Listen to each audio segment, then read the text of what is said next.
Salut les fans d'apiculture, j'espère que tu vas bien, c'est Mathieu. Aujourd'hui, nous allons parler du cadre à jambage. On va voir comment l'utiliser, pourquoi l'utiliser, ce que l'on peut en faire.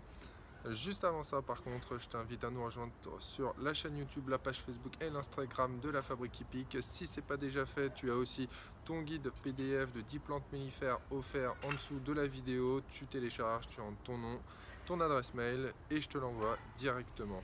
Le cadre à jambage, c'est quoi?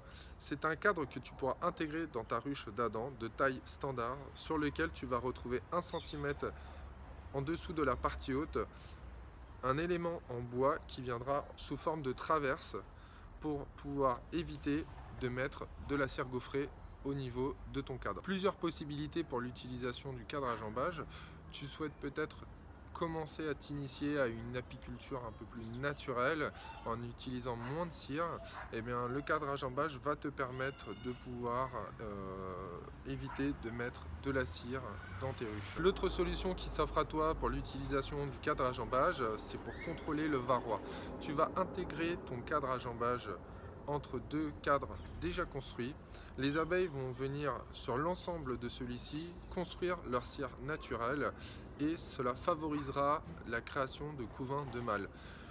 Lorsque le couvain sera operculé, tu pourras venir récupérer le cadre, le découper en partie basse, le récupérer, réintégrer le cadre dans la ruche et les abeilles referont du couvain de mâle.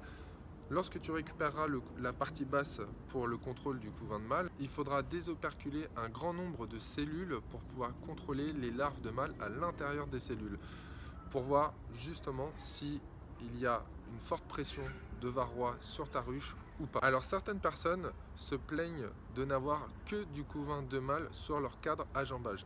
Il faut savoir que si tu ne mets qu'un seul cadre à jambage dans ta ruche et que les autres cadres que tu mets sont des cadres de cire gaufrée standard, donc c'est-à-dire avec des alvéoles d'une taille d'ouvrière, et bien forcément les abeilles vont avoir tendance à construire du couvain de mâle puisqu'elles pourront construire plus facilement leur cire naturelle et en mettant une taille pour du couvain de mâle. On constate aussi sur internet et sur certains réseaux que plus en plus de personnes utilisent uniquement les cadres à jambage dans les ruches. Lorsque tu utiliseras uniquement du cadre à jambage dans tes ruches, forcément tu auras moins de couvain de mâle sur celui-ci puisque les abeilles auront naturellement la place de construire leur cire naturelle à volonté sur tous les cadres.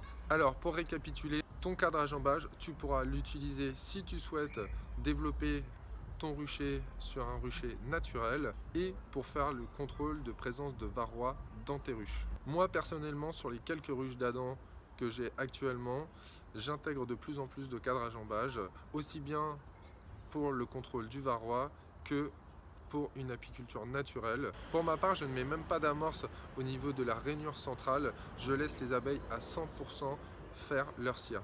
D'ailleurs, vous pourrez constater sur internet ou sur les réseaux sociaux qu'un grand nombre de personnes qui utilisent les amorces de cire sur le cadre à jambage constatent que les abeilles grignotent cette cire pour l'évacuer et construire leur propre cire, leur cire naturelle.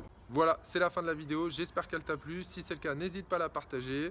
N'hésite pas à nous rejoindre sur la page Facebook, la chaîne YouTube et l'Instagram. Si ce n'est pas déjà fait, à télécharger ton e-book offert de 10 plantes mellifères utiles aux abeilles tout au long de la saison.